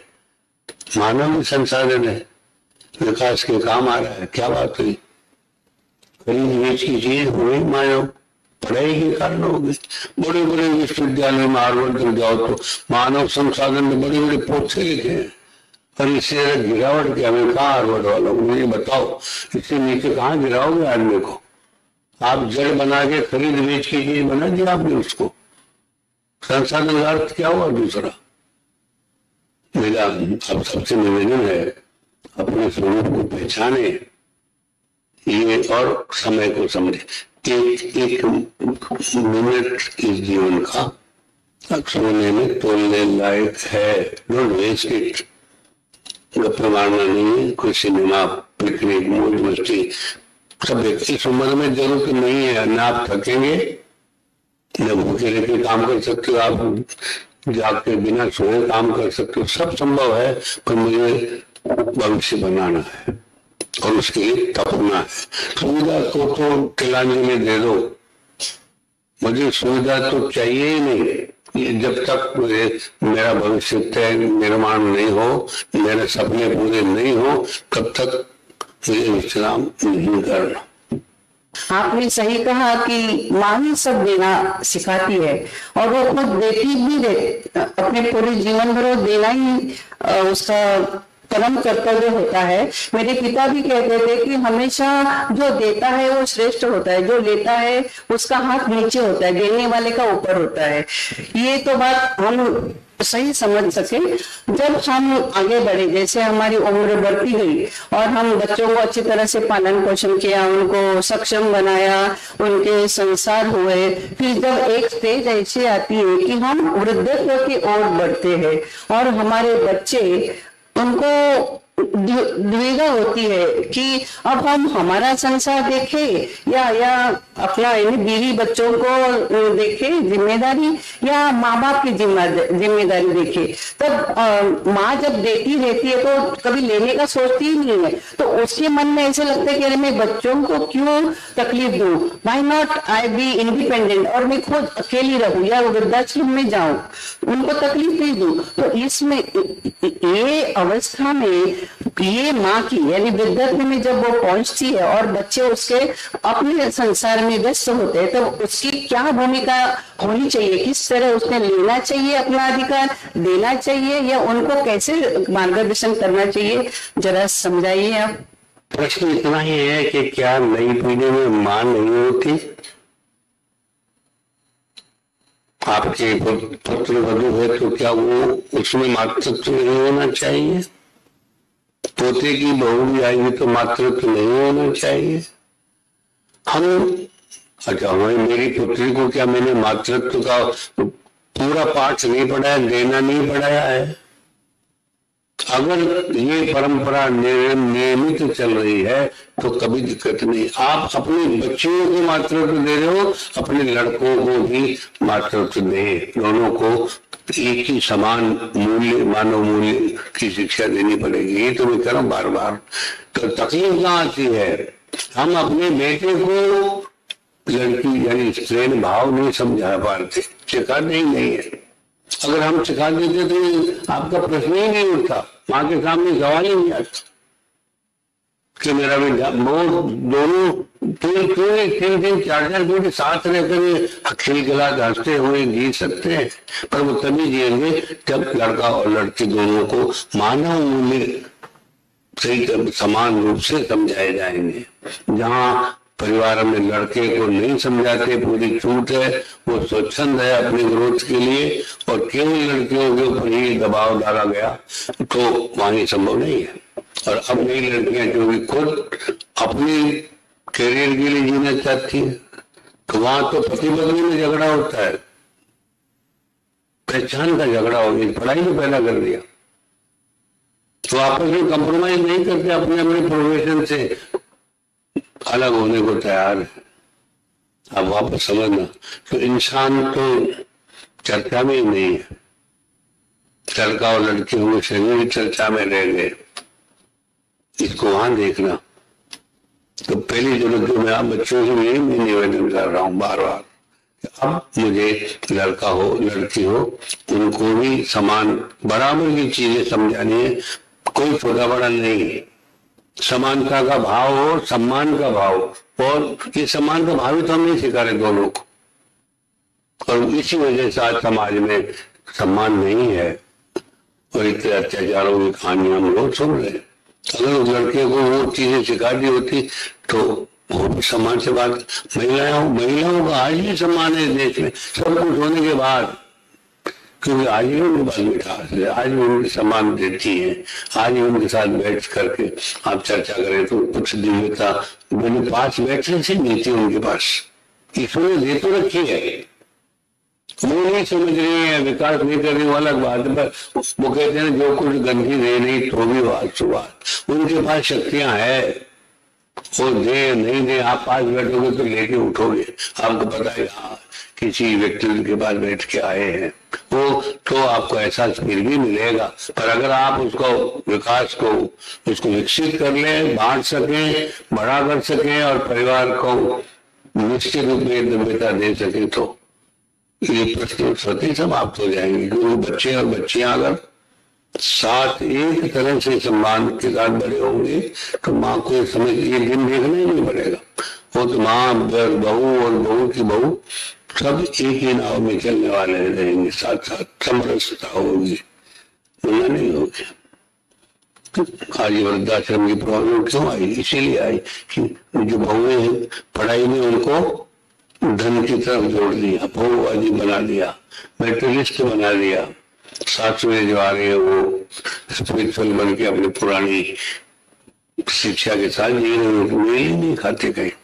बहुओं को लगता है मेरी कमाई ये क्यों खाने वाली है, वो लड़ाइयाँ वो भी हो गई ना, तो जाओ वृद्धाश्रम में भर्ती करा दे, आपको खर्चा दे देंगे, हम साथ लेने की जरूरत नहीं है, ये भाव पैदा कर दिया।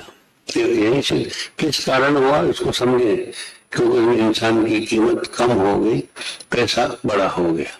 मुझे पैसा चाहिए, आपकी जरूरत नहीं मुझे, आप वहां रहो, आपका खर्चा ले जाओ। पर ये शुरुआत माँ के पेट से होती, कहीं से नहीं होती। शादी की उम्र जो है वो बहुत बढ़ गई है। पहले 30-35 साल पहले तो शादियां लड़की की उम्र 20-22 और लड़के की 26-27 के उम्र में हो जाती थी। अभी करियर तो अच्छी नौकरी पैकेज इस होड़ में लगे हैं, तो शादी की उम्र 30 से 40 के बीच में आ गई है। इससे अगर हम आगे जाकर सोचे तो इसमें देश का ही नुकसान है। और तो मैं यहाँ पे जो उपस्थित लड़कियां हैं उनको आप बताएं कि शादी की सही उम्र क्या है, उनकी क्या जरूरतें हैं, मतलब उनकी शादी जल्दी होना कितनी अच्छी बात रहेगी उनके शरीर के हिसाब से और आगे भी। प्रत्येक तो उनको करना है कि उनको सुख चाहिए या सुविधा चाहिए, कैरियर सुविधा देगा, संसाधन देगा, उसके साथ ही IVF भी देगा, कैंसर भी देगा, लिव इन रिलेशनशिप भी देगा, क्योंकि ये सब प्रकृति को भी आप रोक नहीं सकते, शरीर के स्वभाव को भी रोक नहीं पाएंगे। आप मर्यादा में नहीं जिएंगे तो अमर्यादित तरीके से आप उसका वो समझिए उसका अभिव्यक्ति करें, उसकी होने लग जाएगी। और वो अगर क्या कहते हैं अप्राकृतिक है तो जीवन भर आप ही के सामने संकट होंगे, जिसको आप ही को भोगने। तो आपका व्यक्तिगत निर्णय होगा ना कि मुझे सुख जी, अगर मुझे परिवार रखना ही नहीं है तो एक बार वो भी एक बार निश्चय करने की जरूरत है, संकल्प। फिर बीच में आधे रास्ते नहीं बदलेंगे। ये जो तकलीफ है कि तो आधे रास्ते जाने से तो आप इधर के भी नहीं है, उधर के भी नहीं है। फिर तो एक लिव इन का एक रास्ता बचता है जिसमें आपको जो कितने साल के इसके साथ निभा सकते हैं वैसी स्थिति है। और उसका कारण भी मूल में कुछ शरीर का आकर्षण है। वो मेरे ख्याल से उस उम्र में जाते जाते तो बहुत लंबा होता ही नहीं है। जो आप देख लो, मेरे को मत क्यों पूछते हो, आपके शहरों में आपने क्या आपको दिखाई दे रहा है, ऐसी महिलाओं की स्थितियां क्या हो रही है, क्यों इतने अस्पताल आपके अब सामने IVF के हैं, क्यों इतने सारे ऑपरेशन हो रहे हैं महिलाओं के, ये सब चीजें आपको दिख रही है। तो आप उन सब स्थितियों से गुजरना चाहती हैं या उनसे बचना चाहती हैं, आपसे बड़ी है। भगवान ने आप सबके पास इतनी समझ दी है। मैं आपको ज्यादा समझदार मानता हूँ, लड़कों को मैं बुद्धिमान मानता हूँ। कि आपको और बता रहा हूँ, आपकी समझ गहरी है, जीवन के प्रति बहुत निष्ठा है, आस्था है, पर आपको ये तय तो करना ही पड़ेगा कि मुझे जीवन को आध्यात्मिक स्तर से सुख और शांति से जीना है या भोग वाली तरीके से, ये जो आपने उदाहरण दिए उस तरीके से, उस रास्तों से गुजरते गुजरते चले जाना है। मेरा प्रश्न ये है कि आपने शुरुआत में कहा था कि एक व्यक्ति को अपने पास्ट में नहीं जीना चाहिए और अपने फ्यूचर की चिंता में नहीं जीना चाहिए। तो आप बताइए कि एक व्यक्ति वर्तमान में कैसे जी सकता है? मैंने उसको जिस तरह से जिया वो मेरे व्यक्तित्व का हिस्सा बन गया। आप ये मत मानना कि मुझे उसको याद करना है जीवन में जोड़ने की, नहीं। जो आपको अच्छा लगा, बुरा लगा, जैसा भी जिया आपने, वो आपके व्यक्तित्व का हिस्सा बन गया। उसी में से तो निकल गया आज आपका जो वर्तमान व्यक्तित्व है, उसमें आपका पूरा पास्ट बसा हुआ है। अब मैं बैठा हूँ, शादी में गया था, वो मैंने फिर वो खाया था, कोई अर्थ नहीं है उसका। तो मेरा वर्तमान का आधा घंटा अगर उसमें खत्म हो गया तो मैं तो मेरा इतना बड़ा अपमान कौन करेगा? जिसका एक एक क्षण सोने में तोड़ने जैसा है, उसका आधा घंटा मेरा यूं बैठे बैठे स्मृति में चला गया, तो मैं अपना ही तो अपमान कर रहा हूँ कि मेरी जिंदगी की कोई कीमत ही नहीं है, चाहे जहां मुझको खत्म कर दो। ये क्या बात होगी? किसी ने, मेरी सहेली ने फोन किया, आज वहां पिकनिक में जाना, 2 दिन की लॉन्ग लीव वीकेंड आ रहा है, चले गए, 2 दिन में आ गए वापस। टेक होम क्या था? बिना किसी चिंतन के मैं 2 दिन जीवन के मेरे बर्बाद हो गए। मेरा भविष्य क्या बना? इस 2 दिन में क्या बनाया? भविष्य कुछ नहीं बना। क्या भविष्य को गाली मत देना अगर आपका निर्माण नहीं हो रहा है तो। क्योंकि जब वर्तमान में, मैंने आपको बताया वर्तमान कितना महत्वपूर्ण है, इसी का नाम मेडिटेशन है। आप खाना खाने का मैंने उदाहरण ये दिया कि अगर आप उसको काम में लग गए तो आपको उसको और कुछ भी चीज याद नहीं आनी चाहिए, न पास्ट न फ्यूचर। अभी आप और गहराई से देखेंगे, इसी बात को मैंने छोड़ दिया था क्योंकि अब समय बढ़ रहा था। खाना खाते समय आपको ये पता लगता खाना किसने बनाया था? ये कब पता लगेगा? जब आप पूरे मन से खाना खा रहे होंगे। आप आंखों में पट्टी बांध के खाना खाने बैठ जाओ तो भी कह दोगे यार मम्मी ये सब्जी आज आपने नहीं बनाई, आपके हाथ का स्वाद नहीं आ रहा इसमें, क्या है ये? इसको बता सकते हैं आप?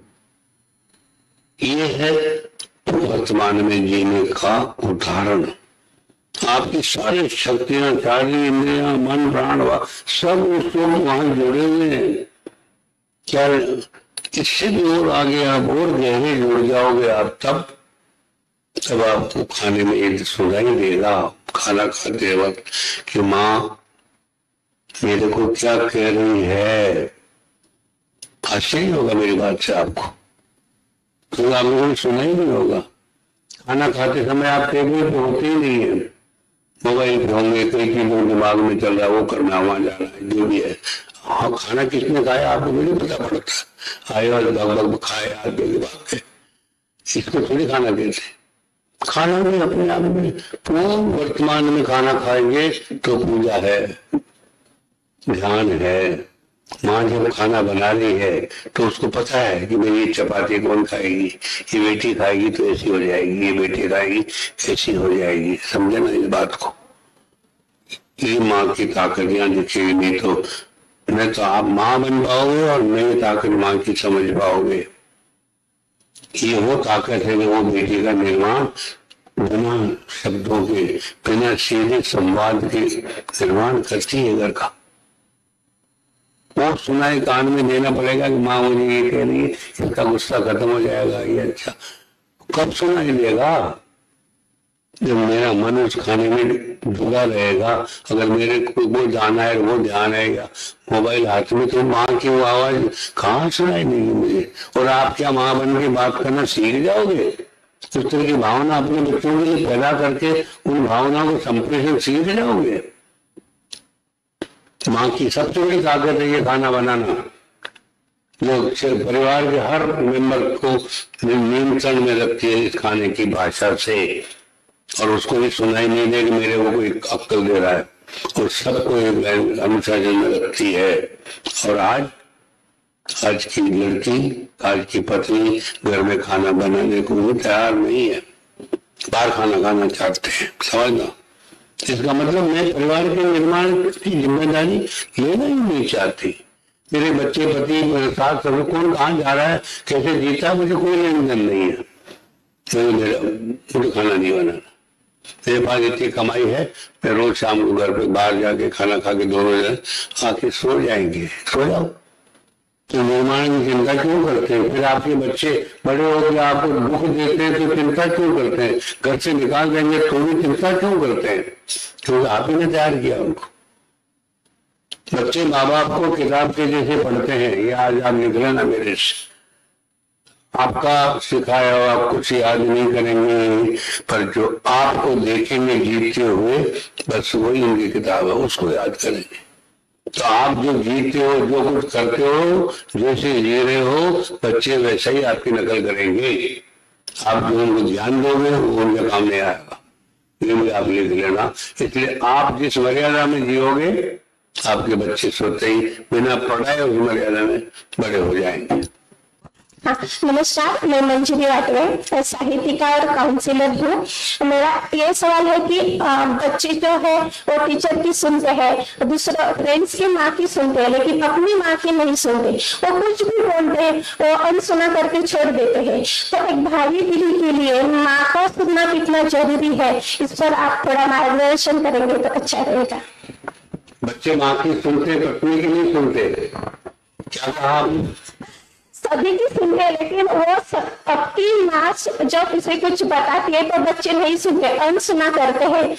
और वही बात फ्रेंड्स की माँ ने बताई और शायद टीचर ने बताई, वो तो उनको पसंद आती है, हाँ बराबर बोलते हैं, लेकिन वो घर में माँ बोलती है तो नहीं सुनते, वो गलत है ऐसा बोलते हैं। तो माँ और बच्चों और पूरा घर का वातावरण आनंदी रहने के लिए बच्चों में माँ की बात सुनना कितना जरूरी है, यही पर मार्गदर्शन चाहती हूँ। यही तुम्हें बता रहा था आपको। माँ जो करेगी बच्चा वही कर सकता है, माँ जो कहेगी बच्चा उसको नहीं सुनेगा। आपको जो बच्चे को जो आप सिखाना चाहते हैं आपको सिर्फ वही करना है, वैसे जीना पड़ेगा। सिवाय मर्यादा की माँ को देखने को मिलता ही नहीं है। आप इसको समझना। घर में 40 तरह का व्यवहार दिखता है माँ को आपके पास। घर में कोई फोन आ रहा है तो हम पिताजी कहते हैं ना, कह दो घर पे नहीं है, और बच्चा फोन पे कहता भाई पिताजी बोल रहे हैं मैं घर पे नहीं हूँ। आप इसको ये कोई बहुत कॉमन बात है। हमको ये मुझे देख के दिखाना है, बस बोलना कुछ नहीं, सिखाना कुछ नहीं है।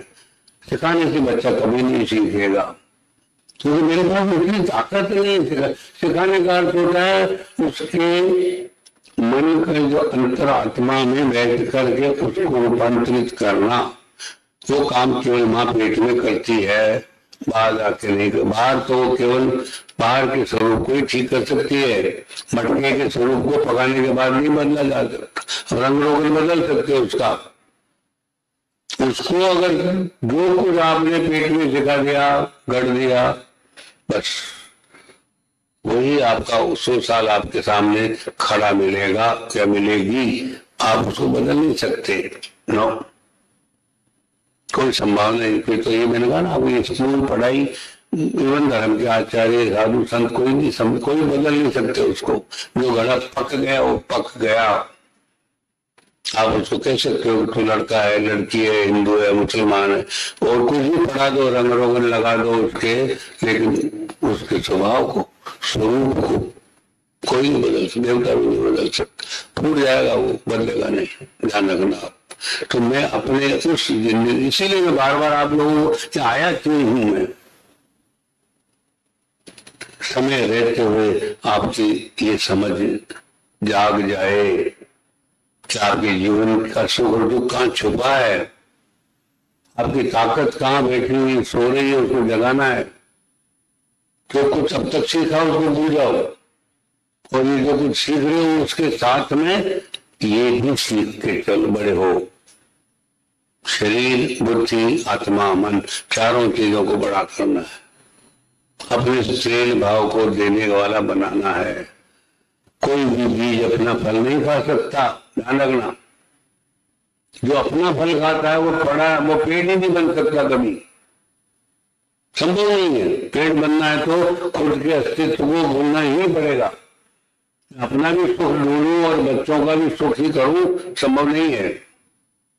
मुझे कोई, मैंने किसी माँ को अभी अपने लिए जीते हुए देखा नहीं है। बता देता हूँ आपको, जो माँ अपने लिए जिएगी उसके बच्चे कभी भी देने वाले नहीं बनेंगे।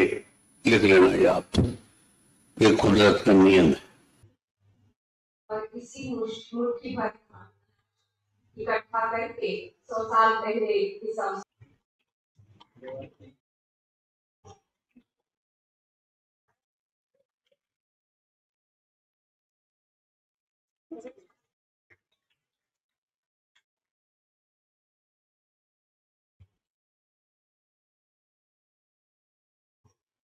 धन्यवाद।